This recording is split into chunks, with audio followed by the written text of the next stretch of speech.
Please be seated, everybody. Good afternoon. Arne Duncan is one of my longest-serving cabinet secretaries, and he's been a friend for a lot longer than that. So it's with some regret and sorrow that I've accepted his decision to return to our hometown of Chicago. After more than 6 years of living in Washington, Arne's wonderful wife, Karen, and their excellent kids, Claire and Ryan, who are also buddies of mine, wanted to move back home. And that's meant, in the interim, a lot of time apart. So I'll be honest, I pushed Arne to stay. Sorry, guys. But I also know from personal experience how hard it is to be away from your family on a sustained basis. So while I will miss Arne deeply, he's more than earned the right to return home. Take a look at what Arne's accomplished over the last 6.5 years. He's one of the longest-serving secretaries of education in our history, and one of the more consequential. In just a few years, Arne and his team have delivered some incredible results at every stage of the educational experience. More than 30 states have upped their investment in early childhood education. Nearly every state in America has raised standards for teaching and learning and expectations for what our kids can learn. And our high school graduation rate is at an all-time high. We've helped millions more families afford college, and more Americans are graduating from college than ever before. And that's just scratching the surface. Arne's done more to bring our educational system, sometimes kicking and screaming, into the 21st century than anybody else. America's going to be better off for what he has done. It's going to be more competitive and more prosperous. It is going to be more equal and more upwardly mobile.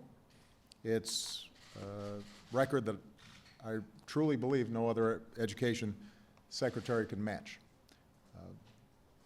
Arne bleeds this stuff. He cares so much about our kids, and he has been so passionate about this work.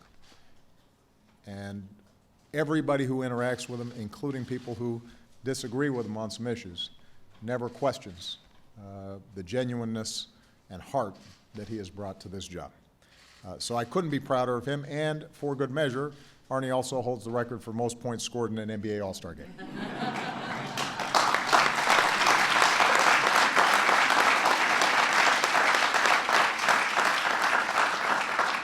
And he is my favorite partner in pickup basketball. The smartest player I know, even though he's very slow and has no hops. He knows it's true. I will say, watching Ryan, by the way, that the son will soon be surpassing the father because this young man has got game. Now, keep in mind, none of this change has been easy, and we still have a long way to go. One of the things about education is that it doesn't deliver results tomorrow or the next day. This is a decade-long or longer proposition. We plant seeds now, we make changes now, and we watch each successive class benefit from these reforms, and it goes and fits and starts, and we have a decentralized system. That's how our education tradition evolved. So it's not easy, and it's not quick, but we are making progress. And we're not going to stop in these last 15 months. And that's why it's so important, and why I think we're very lucky that even as Arne steps down, we've got an exceptionally talented educator to step in, and that is Dr. John King. John is already on Arne's leadership team. He's been an educator all his life, a teacher, a principal, a leader of schools, the New York State's education chief. He's the right man to lead the department. He shares our commitment to preparing every child for success in a more innovative and competitive world. He's got a great team already at the Department of Education, of which I am very, very proud. His family is equally cool and good looking. And he has equally exceptional children. And I know that together we're going to continue to be able to do great things on behalf of our kids. So Arne and John, I want to wish both of you hearty congratulations and good luck. Now I'm going to let them say a few words, and then I'm just going to make a few remarks before I take some questions from the press. Start with Arne. I've cried more today than I have in a while, so I'll try not to get up here and cry. I'll start with the president. And when he asked us to come to D.C. and work with him, that was about a 1-minute conversation with my wife. And it wasn't that we wanted to leave Chicago. It wasn't that we necessarily wanted to be our education secretary. I just wanted to be on his team and believe so much in what he was about and what he stood for. And I have to say, 7.5 years later, my admiration is only greater. And it's pretty remarkable. It's important for the folks to know that every hard decision, his only question was, what's the right thing to do for kids? And challenging us and our team to fight for kids every single day. And often that was the hard political decision. And that was never a factor. And his passion and his commitment has been absolutely extraordinary. And for me, it's not the political leadership, it's not the educational leadership, it's the moral leadership. And I just can't tell you, Mr. President, personally, what an unbelievable honor it was just to spend some time. And for those, it's every day you see it, but for folks who watched him last night talking about the horrendous massacre, gun massacre in Oregon, and how preventable these things are, we need that moral leadership, and please keep that fight. To our team, the team you have at the White House, Cecilia and Dennis and Valerie and others, it's been extraordinary to work with the DPC. I don't say this lightly. I think our team at the Department of Education is stronger than it's ever been. You never know over 7-8 years how those teams go, and do you have the B team towards the end? Well, I think we have the A team, and the combination of being able to work with the White House, Sean and Sylvia and so many folks are here, Anthony, with the team in place. I'm just extraordinarily hopeful and confident about what they can do together. Emma and Ted and the rest of the crew, you said a little bit about John, and for folks to know, for all of us, this work is very, very personal. For the president, it's very personal. For me, it's very personal.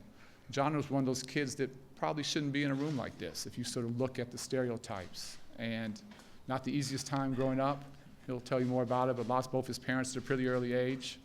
Went to live with his brother. That wasn't very easy either. But he had an amazing teacher who saw something in him and kept him going. And today, he gets to stand here with the president. And so many times, I think we in society write off kids that look like John and come from places like John. And to see what he can accomplish, I think that's what drives all of us. We know there's so many other kids out there we can reach. And while I'm deeply, deeply sad to be leaving, I'm extraordinarily happy and thankful and proud that John's going to carry on this work with the team. So I want to thank everybody for their hard work.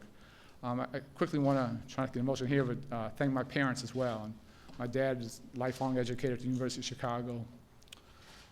Taught there all his life. My mother started an inner city tutoring program before we were born and raised all of us as a part of that program. And that changed our lives. And all our life, we saw what kids could do when they were given a chance. And that's why we do this work today. And to be able to see what she did at one little corner at 46 in Greenwood, and to now have a chance over the past 6.5 years to try and have an impact around the nation, because this man gave us a chance. For my family, I can't tell you how much it means to us. And then finally, just to my family. And I love this work. I love this team. I love the president. I love the chance to serve. The only thing I love more is you guys.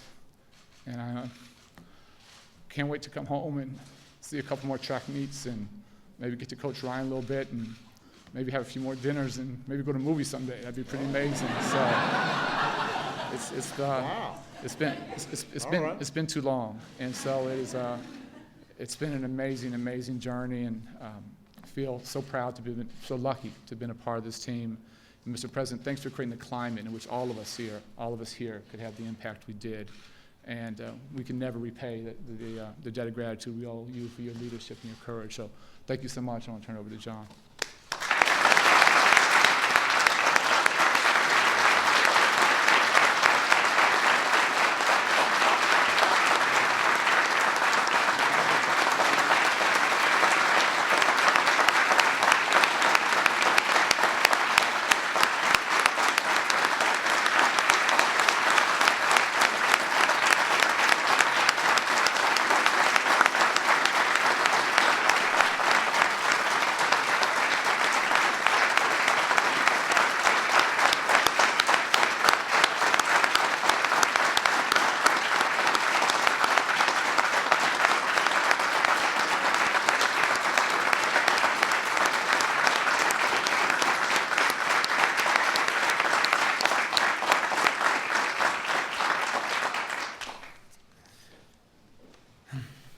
thank you, Arne, for very kind words. Thank you, Mr. President, for the opportunity to serve and for the faith that you've placed in me and the team that we have at the department.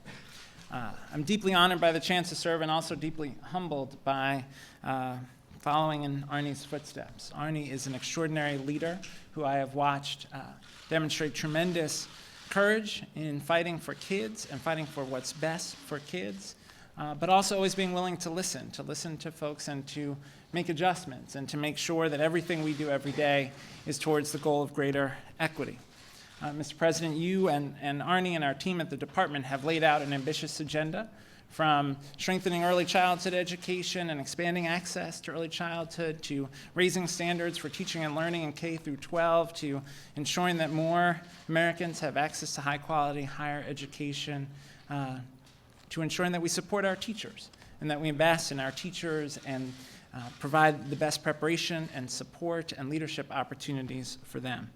It's an incredible agenda, and I'm proud to be able to carry it forward with the amazing team that we have at the department.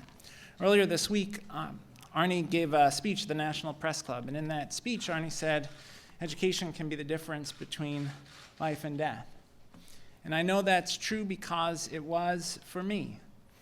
I grew up in Brooklyn. I lost my mom when I was 8, my dad when I was 12. My dad was very sick before he passed. I moved around between family members and schools. But teachers, New York City public school teachers, are the reason that I am alive.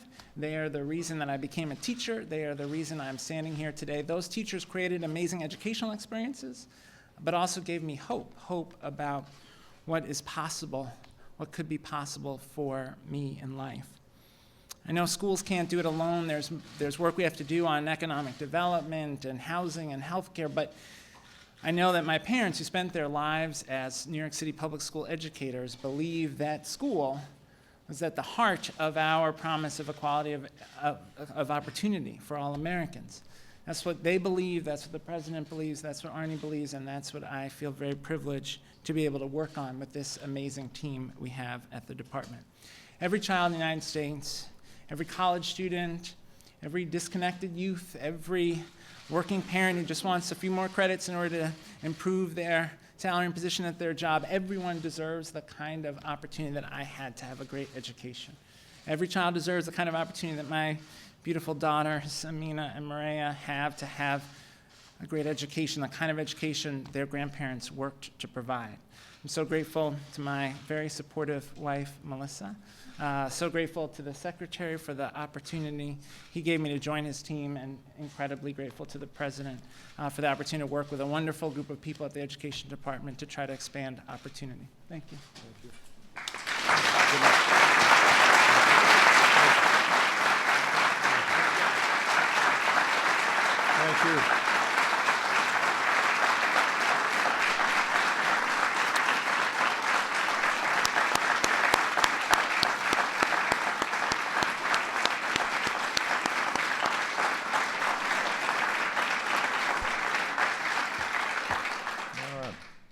Two good men doing really important work. So I'm lucky to have them both as colleagues and as friends, and I'm looking forward to seeing even more work done in the next few months. We've got some other business to attend to. So all of you who were here to celebrate Arne and John, you're lucky enough now to have to sit through a little bit of a press conference with me. So make yourselves comfortable. I warned the kids ahead of time. I said, try not to look completely bored. I'm going to take a couple of questions from the press, but first, a few additional pieces of business. First of all, we learned today that our business has created another 118,000 new jobs in September, which means that we now have had 67 straight months of job creation, 13.2 million new jobs in all, and an unemployment rate that has fallen from a high of 10% down to 5.1%. These long-term trends are obviously good news, particularly for every American waking up each morning and heading off to a new job. But we would be doing even better if we didn't have to keep on dealing with unnecessary crises in Congress every few months. And this is especially important right now because although the American economy has been chugging along at a steady pace, much of the global economy is softening. We've seen an impact on our exports, which was a major driver of growth for us, particularly at the beginning of the recovery. And so our own growth could slow if Congress does not do away with some of the counterproductive austerity measures that they have put in place, and if Congress does not avoid the kind of manufactured crises that shatter consumer confidence and could disrupt an already skittish global economy. On Wednesday, more than half of Republicans voted to shut down the government for the second time in 2 years. Now, the good news is there were enough votes in both parties to pass a last-minute bill to keep the government open and operating for another 10 weeks before we can get a more long-term solution. But keep in mind, that gimmick only sets up another potential manufactured crisis just 2 weeks before Christmas. And I've said this before, I want to repeat it. This is not the way the United States should be operating. Oftentimes I hear from folks up on Capitol Hill the need for American leadership,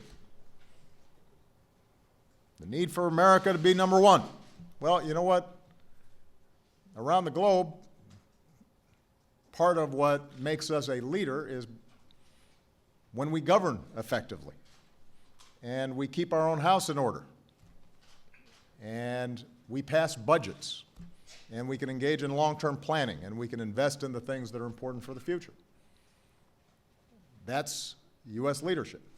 When we fail to do that, we diminish U.S. leadership. It's not how we are supposed to operate.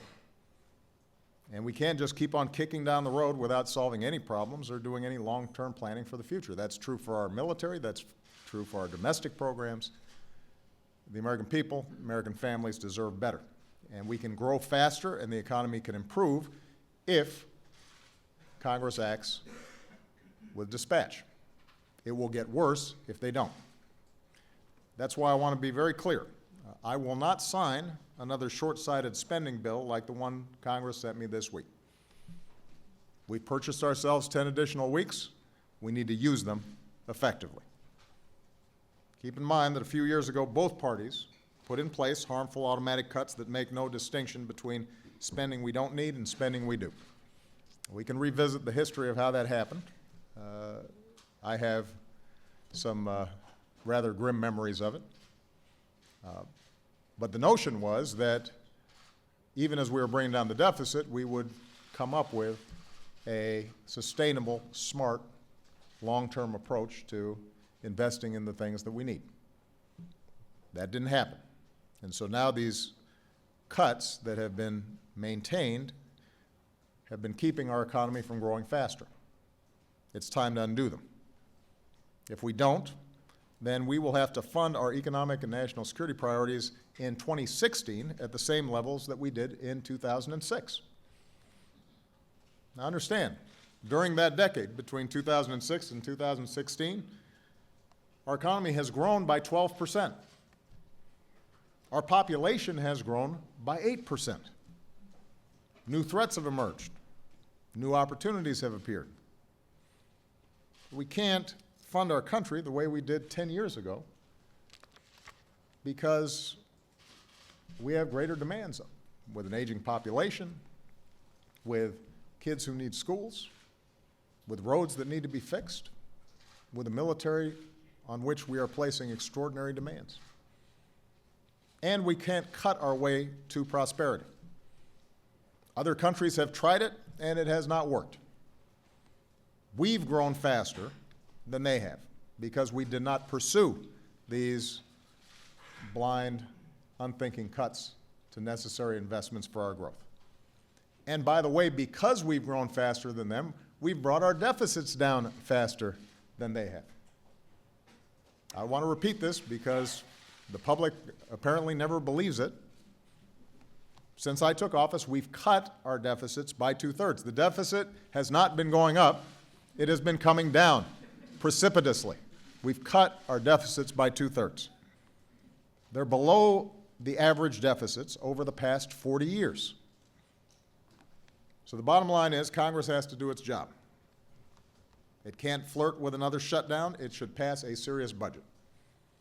And if they do, and get rid of some of these mindless cuts, even as we're still prudent about maintaining the spending that we need, but not spending we don't need, and it's not working, their own nonpartisan budget office estimates we're going to add an extra 500,000 jobs to our economy next year alone. We can immediately put 500,000 more people back to work if we just have a more sensible budget. And in these negotiations, nobody's going to get everything they want. We have to work together, though, even if we disagree, in order to do the people's business. At some point, we have to want to govern and not just play politics or play to various political bases. At some point, we need to pass bills so that we can rebuild our roads and keep our kids learning and keep our military strong and help people prepare for and recover from disasters. That is Congress's most basic job. That's what our government is supposed to do, serve the American people. So, with that, let me take some questions, and I'll start with Julie Pace of AP. Hang in there, kids. It'll be over soon. Thank you, Mr. President. There have been several developments in Syria that I wanted to ask you about, starting with Russia's involvement. You met with President Putin earlier this week, and I wonder if you think he was honest with you about his intentions in Syria. If Russia is targeting groups beyond the Islamic State, including U.S.-aligned groups, does the U.S. military have an obligation to protect them? And on the situation in Syria more broadly, there have obviously been failures in the U.S. Train and Equip program. Do you believe that that program can be fixed, or do you have to look at other options? Would you in particular be willing to reconsider a no-fly zone, which several presidential candidates, including your former Secretary of State, are now calling for? Yeah. Well, first and foremost, let's understand what's happening in Syria and how we got here. What started off as peaceful protests against Assad, the president, evolved into a civil war because Assad met those protests with unimaginable brutality. And so this is not a conflict between the United States and any party in Syria. This is a conflict between the Syrian people and a brutal, ruthless dictator. Point number two is that the reason Assad is still in power is because Russia and Iran have supported him throughout this process. And in that sense, what Russia is doing now is not particularly different from what they had been doing in the past. They're just more overt about it. They've been propping up a regime that is rejected by an overwhelming majority of the Syrian population because they've seen that he has been willing to drop barrel bombs on children and on villages indiscriminately and has been more concerned about clinging to power than the state of his country.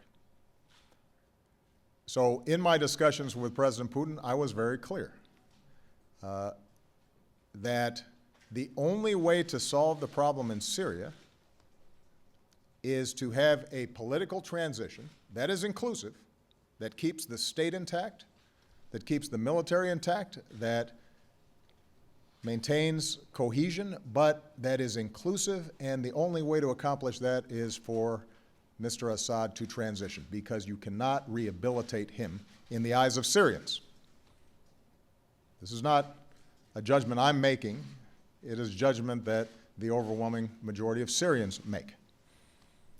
And I said to Mr. Putin that I'd be prepared to work with him if he is willing to broker with his partners, Mr. Assad and Iran, a political transition. We can bring the rest of the world community to a brokered solution, but that a military solution alone, an attempt by Russia and Iran to prop up Assad and try to pacify the population, is just going to get them stuck in a quagmire. And it won't work. And they will be there for a while if they don't take a different course. I also said to him that it is true that the United States and Russia and the entire world have a common interest in destroying ISIL.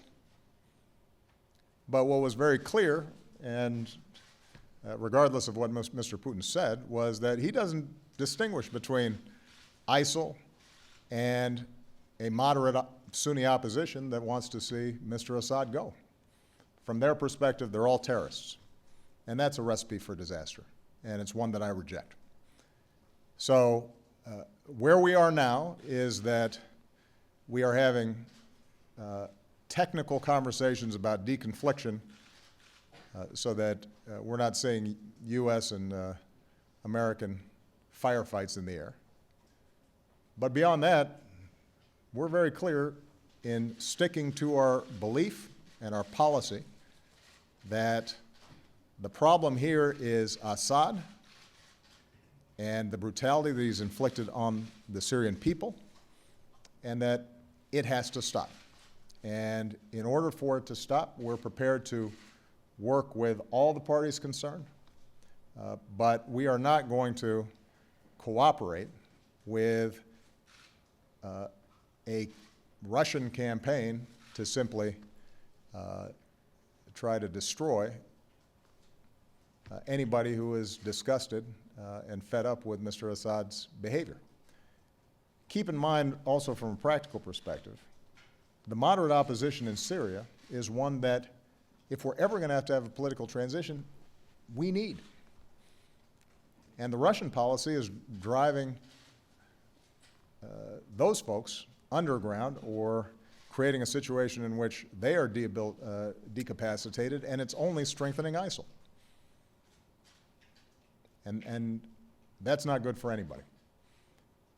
In terms of our support of opposition groups inside of Syria, I made very clear early on that the United States couldn't impose a military solution on Syria either, but that it was in our interest to make sure that we were engaged with moderate opposition inside of Syria, because eventually Syria will fall.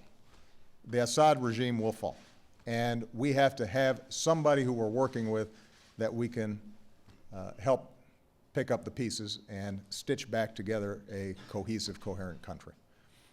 And so we will continue to support them.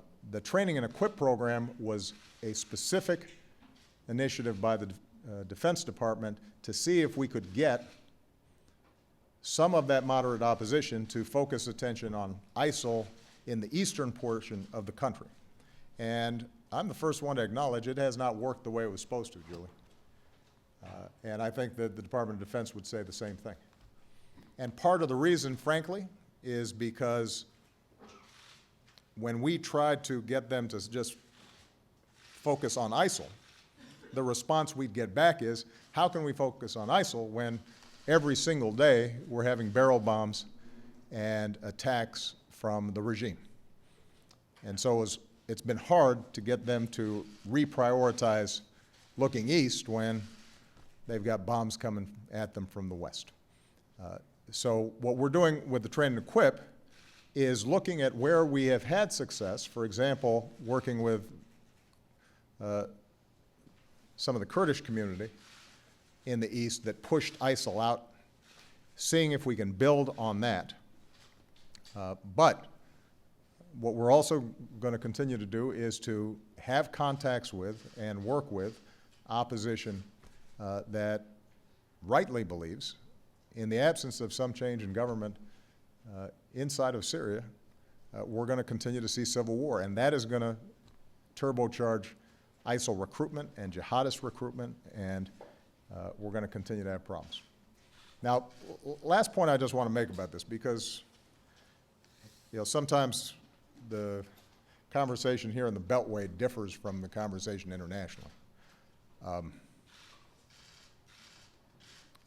Mr. Putin had to go into Syria not out of strength, but out of weakness, because his client, Mr. Assad, was crumbling, and it was insufficient for him simply to send them arms and money. Now he's got to put in his own planes and his own pilots. And the notion that he put forward a plan and that somehow the international community sees that as viable because there's a vacuum there. I didn't see after he made that speech in the United Nations suddenly the 60-nation coalition that we have start lining up behind him. Iran and Assad make up Mr. Putin's coalition at the moment. The rest of the world makes up ours. So I don't think people are fooled by the current strategy. It does not mean that we could not see Mr. Putin begin to recognize that it is in their interests to broker a political settlement. And as I said in New York, we're prepared to work with the Russians and the Iranians, as well as our partners who are part of the anti-ISIL coalition, to come up with that political transition. And nobody pretends that it's going to be easy, but I think it is still possible. And so we will maintain lines of communication, but we are not going to be able to get those negotiations going if there's not a recognition that there's got to be a change in government. We're not going to go back to the status quo ante. And the kinds of airstrikes against moderate opposition that Russia is engaging in is going to be counterproductive. It's going to move us farther away rather than towards the ultimate solution that we all should be looking for. Do you have any willingness to reconsider a no-fly zone? Yeah, Julie, throughout this process, I think people have constantly looked for a easy, low-cost answer. Right? Whether it's we should have sent more rifles in early and somehow then everything would have been okay. Or if I had taken that shot even after Assad offered to give up his chemical weapons, then immediately things would have folded. Or the Assad regime would have folded and we would have suddenly seen a peaceful Syria. This is a hugely difficult, complex problem. And I would have hoped that we would have learned that from Afghanistan and Iraq, where we have devoted enormous time and effort and resources with the very best people, and have given the Afghan people and the Iraqi people an opportunity for democracy, but it's still hard, as we saw this week in Afghanistan. That's not by virtue of a lack of effort on our part or a lack of commitment. We've still got 10,000 folks in Afghanistan. We're still spending billions of dollars supporting that government, and it's still tough. So when I make a decision about the level of military involvement that we're prepared to engage in Syria, I have to make a judgment based on, once we start something, we got to finish it. And we've got to do it well.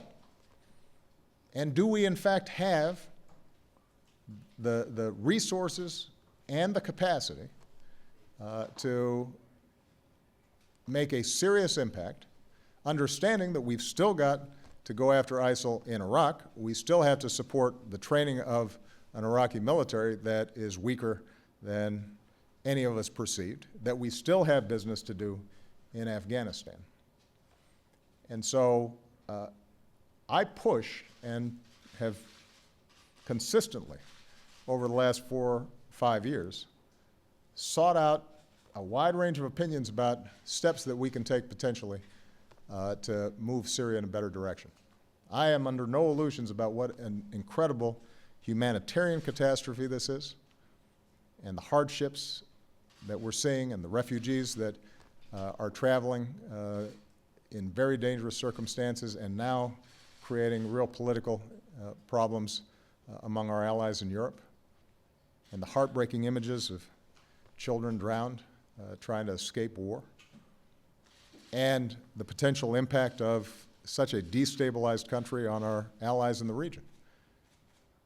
But what we have learned over the last 10, 12, 13 years is that unless we can get the parties on the ground to agree to live together in some fashion, then no amount of U.S. military engagement will solve the problem. And we will find ourselves either doing just a little bit and not making a difference and losing credibility that way, or finding ourselves drawn in deeper and deeper into a situation that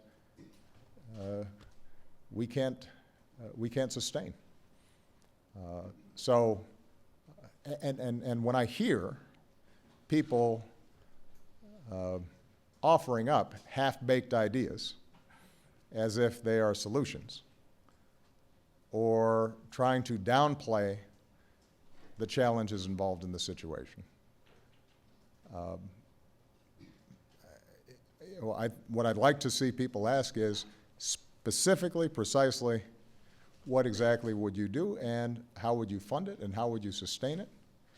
And typically, what you get is a bunch of mumbo jumbo. So these are hard challenges. They are ones that we are going to continue to pursue. The top line message that I want everybody to understand is we are going to continue to go after ISIL. We are going to continue to reach out to a moderate opposition. We reject Russia's theory that everybody opposed to Assad is a terrorist. We think that is self-defeating. It will get them into a quagmire. It will be used as a further recruitment tool for foreign fighters. We will work with the international community and our coalition to relieve the humanitarian pressure on refugees. We are working with the Turks and others to see what we can do along the border to make things safer for people. But ultimately, we're going to have to find a way for a political transition if we're going to solve Syria. Okay. John Carl. Thank you, Mr. President. Yeah. Back in July, you said that the gun issue has been the most frustrating of your presidency, and we certainly heard that frustration from you last night. Yeah. So in the last 15 months of your presidency, Right. do you intend to do anything differently to get Congress to act or to do something about this gun violence problem? And I have to get you to respond to something that Jeb Bush just said. Mm-hmm. And to be fair to Governor Bush, I want to read it directly. Asked about the drive to take action in light of what happened in Oregon. He said, look, stuff happens. There's always a crisis, and the impulse is always to do something, and it's not always the right thing to do. How would you react to Governor Bush? I don't even think I have to react to that one. I think the American people should hear that and make their own judgments based on the fact that every couple of months we have a mass shooting. And in terms of, and they can decide whether they consider that stuff happening. In terms of what I can do, I've asked my team, as I have in the past, to scrub what kinds of authorities do we have to enforce the laws that we have in place more effectively to keep guns out of the hands of criminals.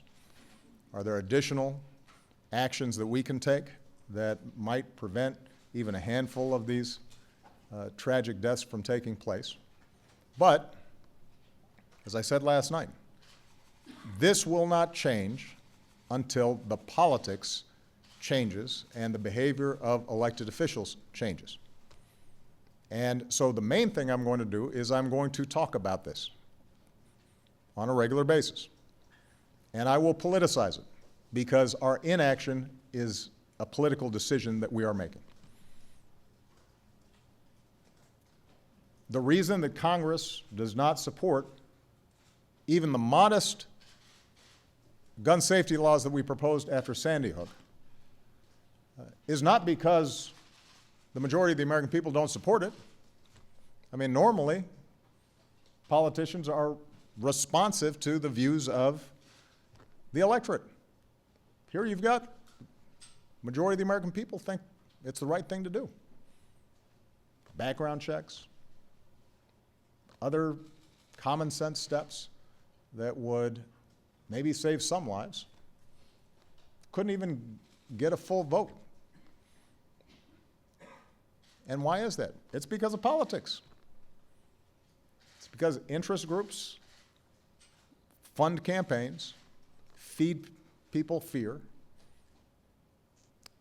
and in fairness, it's not just in the Republican Party, although the Republican Party is just uniformly opposed to all gun safety laws. And unless we change that political dynamic, we're not going to be able to make a big dent in this problem.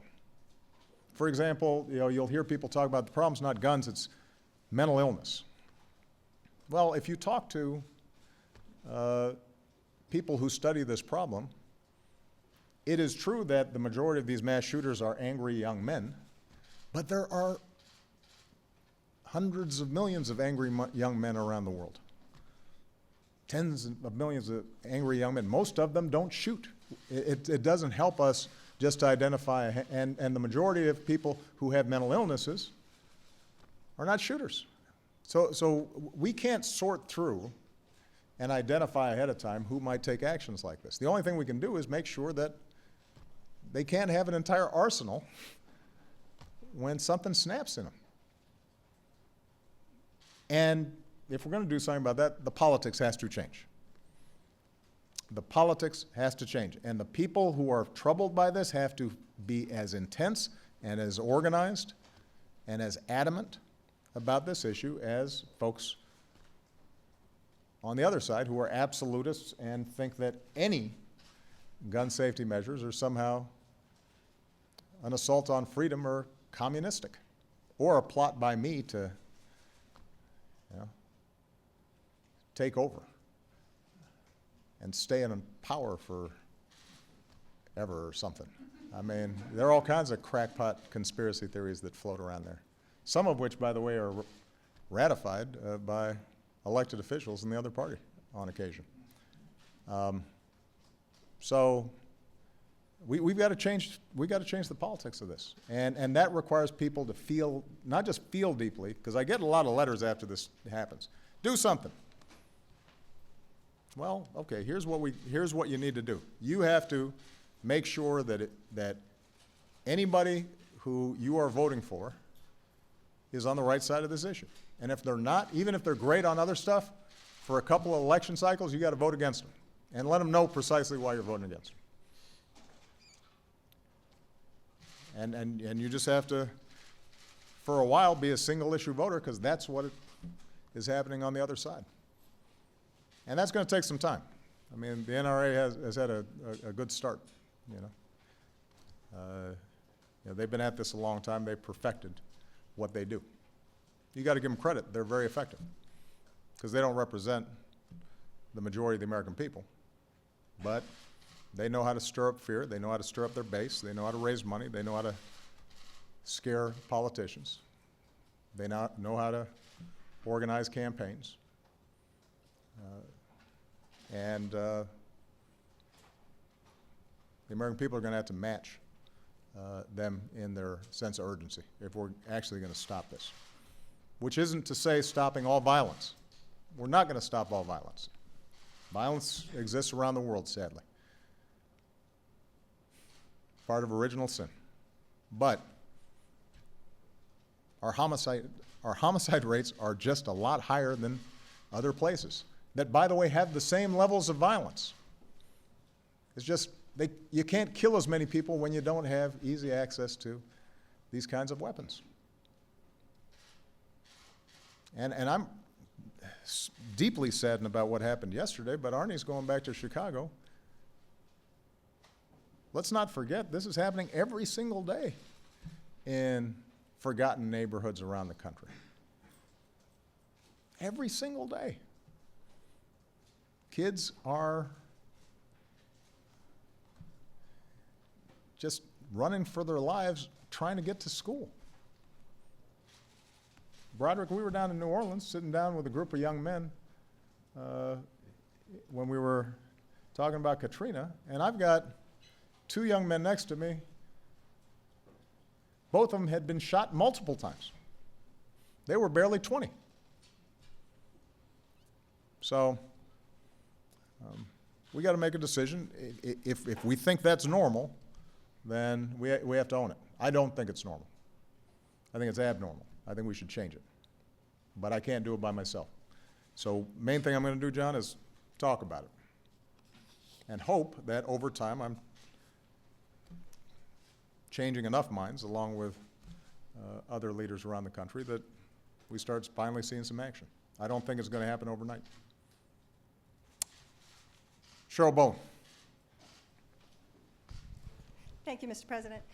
To go back to your opening remarks, you said that you won't sign another short-term CR.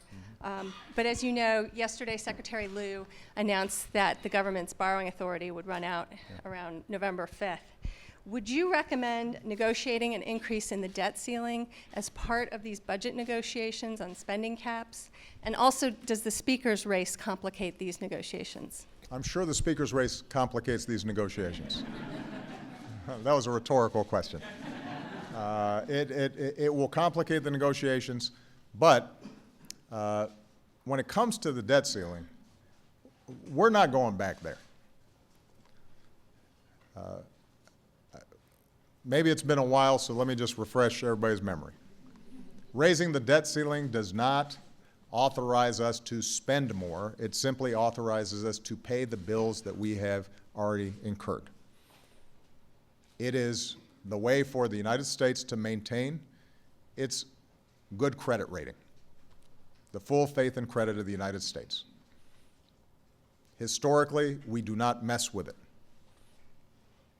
If it gets messed with, it would have profound implications for the global economy and could put our financial system in the kind of tailspin that we saw back in 2007, 2008. It's just a bad thing to do. So we're not going to negotiate on that. It has to get done in the next 5 weeks.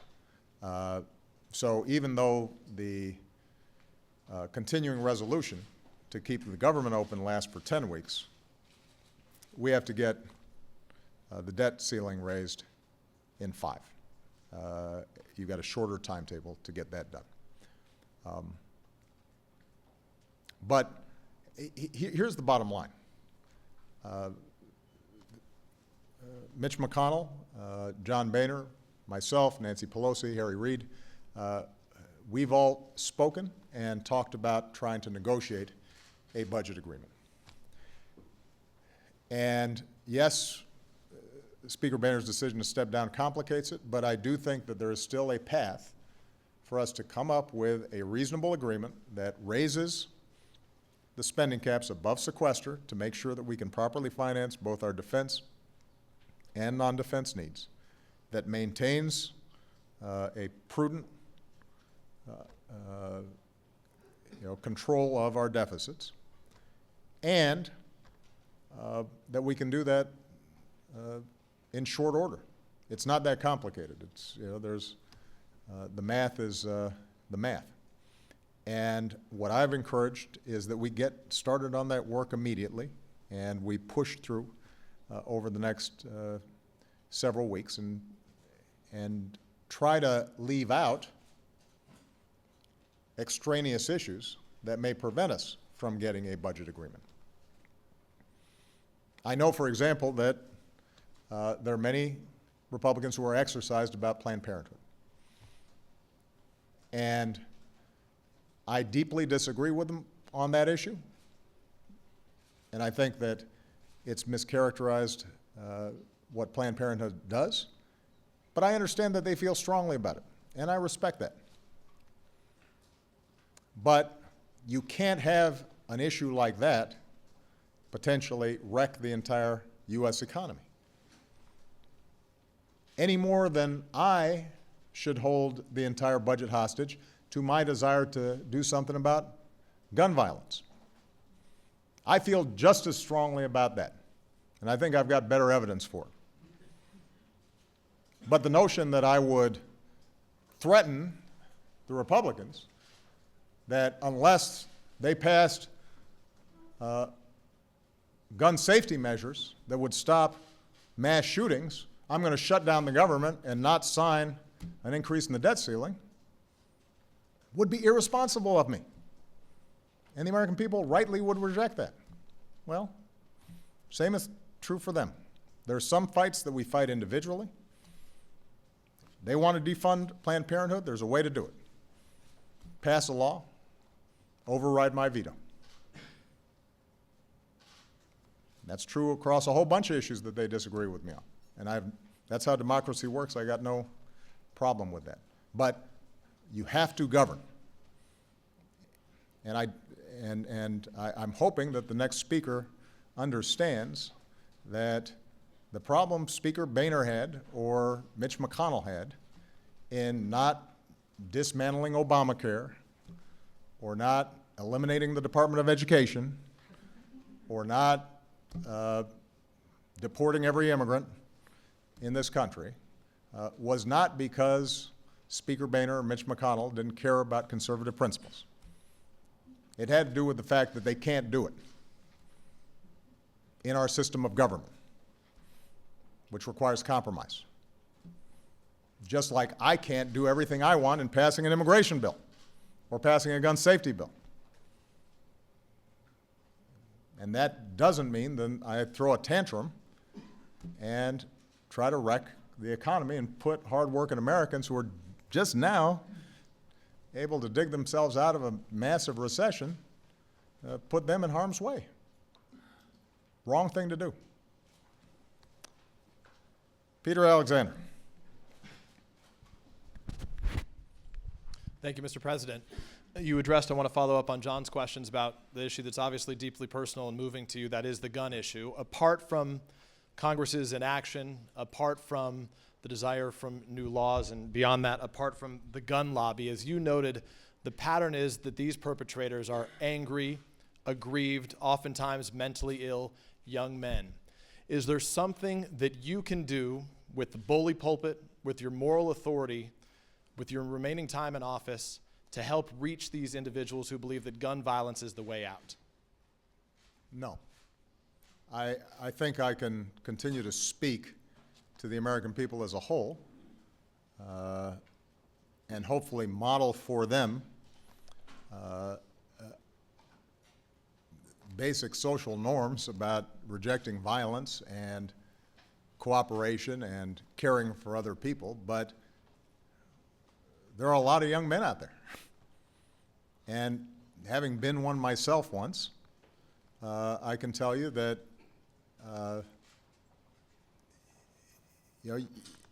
us being able to identify or pinpoint who might have problems is extraordinarily difficult. So I think we as a culture should continuously think about how we can nurture our kids, protect our kids, talk to them about conflict resolution, discourage violence.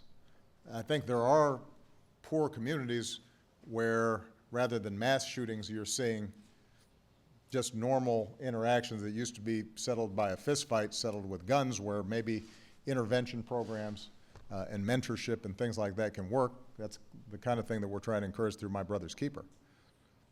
But when it comes to reaching every disaffected young man, 99% of, or 99.9% of whom will hopefully grow out of it, I don't think that there's a silver bullet there. The way we are going to solve this problem is that when they act out, when they are disturbed, when that particular individual has a problem, that they can't easily access weapons that can perpetrate mass violence on a lot of people. Because that's what other countries do. I want to emphasize this. There's no showing that somehow we are inherently more violent than any other advanced nation, or that young men are inherently more violent in our nation than they are in other nations. I will say young men inherently are more violent than the rest of the population. But there's no sense that somehow it's something in the American character that is creating this. Levels of violence are on par between the United States and other advanced countries. What is different is homicide rates and gun violence rates and mass shooting rates. So it's not that the behavior or the impulses are necessarily different as much as it is that they have access to more powerful weapons. Julie Edwards. Thank you, Mr. President. You just said that you reject President Putin's approach to Syria and his attacks on moderate opposition forces. You said it was a recipe for disaster. But what are you willing to do to stop President Putin and protect moderate opposition fighters? Would you consider imposing sanctions against Russia? Would you go so far as to equip moderate rebels with anti-aircraft weapons to protect them from Russian air attacks? And how do you respond to critics who say Putin is outsmarting you, that he took a measure of you in Ukraine, and he felt he could get away with this? Yeah, I've heard it all before. Thank you. I've got to say, I'm always struck by the degree to which not just critics, but I think people buy this narrative. Let's think about this. So when I came into office 7.5 years ago, America had precipitated the worst financial crisis in history, dragged the entire world into a massive recession. We were involved in 2 wars with almost no coalition support. U.S. World opinion about the United States was at a nadir. We were just barely above Russia at that time, and I think potentially slightly below China's. And we were shedding 800,000 jobs a month and so on and so forth. And today, we're the strongest large advanced economy in the world. Probably one of the few bright spots in the world economy. Our approval ratings have gone up. We are more active on more international issues and forge international responses to everything from Ebola to countering ISIL. Meanwhile, Mr. Putin comes into office at a time when the economy had been growing and they were trying to pivot to a more diversified economy. And as a consequence of these brilliant moves, their economy is contracting 4% this year. They are isolated in the world community, subject to sanctions that are not just applied by us, but by what used to be some of their closest trading partners. Their main allies in the Middle East were Libya and Syria, Mr. Gaddafi and Mr. Assad, and those countries are falling apart, and he's now just had to send in troops and aircraft in order to prop up this regime at the risk of alienating the entire Sunni world. So, what was the question again? No, but I think it's really interesting to understand. Russia's not stronger as a consequence of what they've been doing. They get attention. The sanctions against Ukraine are still in place. And what I've consistently offered, from a position of strength, because the United States is not subject to sanctions, and we're not contracting 4% a year, what I've offered is a pathway whereby they can get back onto a path of growth and do right by their people. So Mr. Putin's actions have been successful only insofar as it's boosted his his poll ratings inside of Russia, which may be why the Beltway is so impressed, because that tends to be the measure of success. Of course, it's easier to do when you've got a state-controlled media. But this is not a smart strategic move on Russia's part. And what Russia's now done is not only committed its own troops into a situation in which the overwhelming majority of the Syrian population sees it now as an enemy, but the Sunni population throughout the Middle East is going to see it as a supporter, an endorser of those barrel bombs landing on kids. At a time when Russia has a significant Muslim population inside of its own borders that it needs to worry about. So I want Russia to be successful. This is not a contest between the United States and Russia. It is in our interest for Russia to be a responsible, effective actor on the international stage that can share burdens with us, along with China, along with Europe, along with Japan, along with other countries, because the problems we have are big. So I'm hopeful that Mr. Putin, having made this doubling down of the support he's provided to Mr. Assad, recognizes that this is not going to be a good long-term strategy, and that he works instead to bring about a political settlement, just as I hope that they can resolve the issues with Ukraine in a way that recognizes Russian equities but upholds the basic principle of sovereignty and independence that the Ukrainian people should enjoy like everybody else. But until that time, we're going to continue to have tensions and we're going to continue to have differences. But we're not going to make Syria into a proxy war between the United States and Russia. That would be bad strategy on our part. This is a battle between Russia, Iran, and Assad against the overwhelming majority of the Syrian people.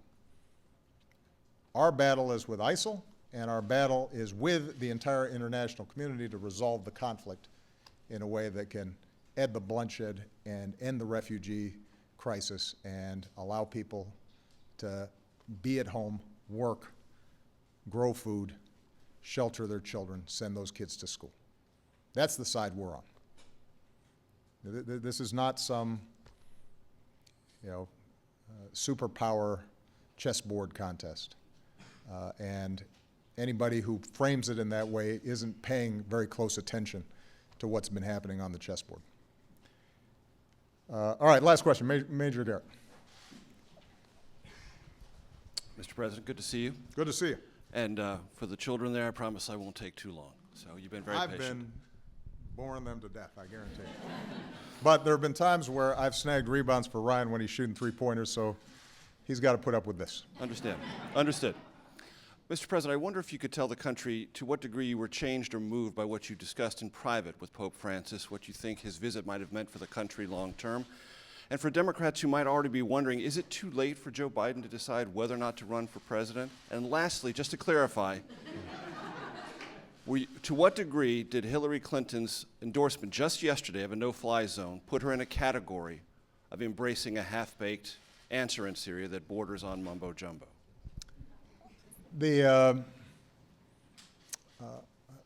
On the latter issue, on the last question that you asked, Hillary Clinton is not half-baked in terms of her approach to these problems. She was obviously my Secretary of State. But I also think that there's a difference between running for president and being president. And the decisions that are being made and the discussions that I'm having with the Joint Chiefs become much more specific and require, I think, a different kind of judgment. And that's what I'll continue to apply as long as I'm here. And if and when she's president, then she'll make those judgments, and she's been there enough that she knows that you know, these are tough calls, but that. No, that's not what I said. That's perhaps what you said.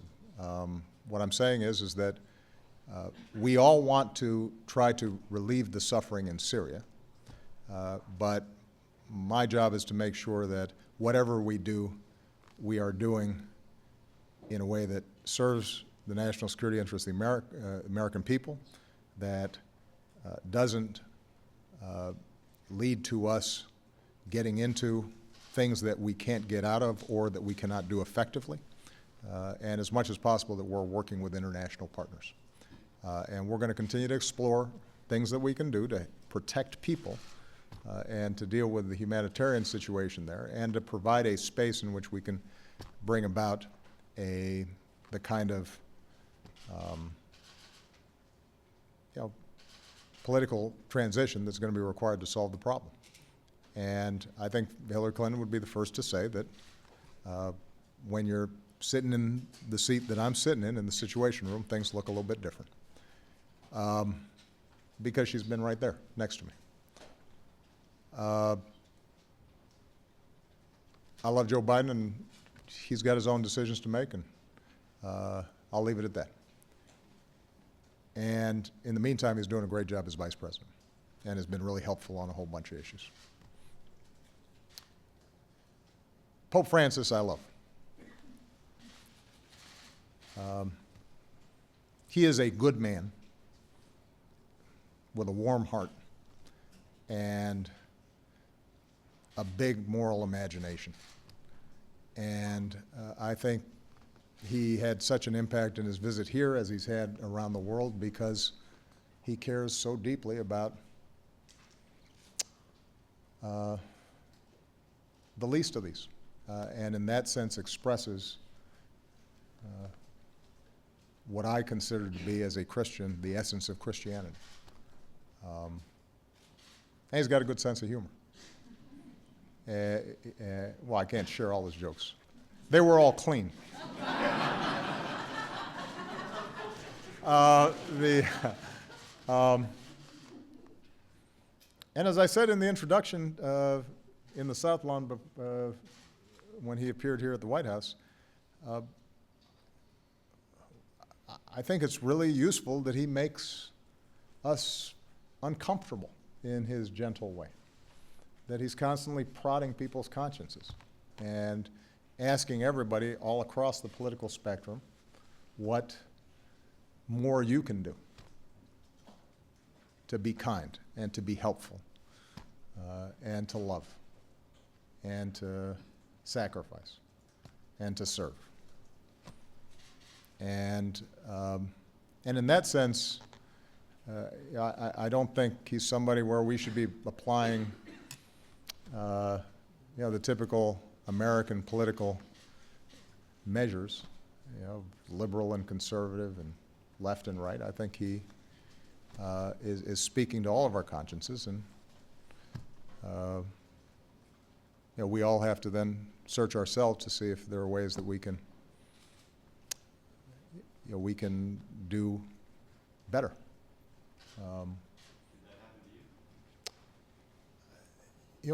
It did. I think that when I spend time with somebody like the Pontiff, and there are other individuals, some of whom are famous, some of whom are not, but who are good people and deeply moral, then it makes me want to be better, makes me want to do better. And those people are great gifts to the world. And sometimes they're just a teacher in a classroom. And sometimes they're your neighbor. And sometimes they're your mom or your wife. Sometimes they're your kids. But they can encourage you to be better. That's what we're all trying to do. I think, and that's part of the wonderful thing about Pope Francis is the humility that he brings to this. His rejection of the absolutism that says, I'm 100% right and you're 100% wrong, but rather we are all sinners and we are all children of God. And that's a pretty good starting point for being better. All right? Thank you guys for your patience. You can now go home. All right. Thanks.